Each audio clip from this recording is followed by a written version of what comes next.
ఆహాహాహా, ఇక్కడ చూడు. నీ పెళ్లి పత్రికని ఆ భగవంతుడే మంటల్లో కలిపేశాడు. ఏం చేస్తాం, ఆ భగవంతుడు కూడా మంచివారికే తోడుగా ఉంటాడు. నీలాగా ఇతరులకి చెడు చేసేవాళ్ళకి కాదు.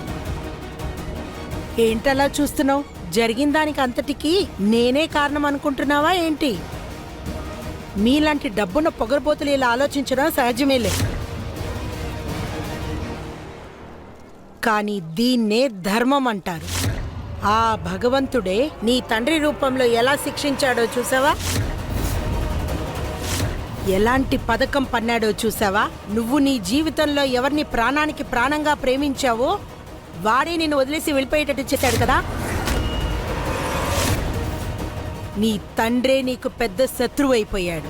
అతనే నీకు తీరని ద్రోహం చేసి నీ ప్రేమను చంపేశాడు. ఏ తండ్రి అయితే తన సొంత కూతురి జీవితాన్నే నాశనం చేస్తాడో అంతకన్నా దురదృష్టం ఈ ప్రపంచంలో ఏముంటుంది? ఇప్పుడు వెళ్ళి ఆ గులాబ్ సింగ్ చూసిన అబ్బాయినే పెళ్లి చేసుకుని ఆ ఇంట్లోనే నువ్వెప్పటికీ బానిసగా పడుంది.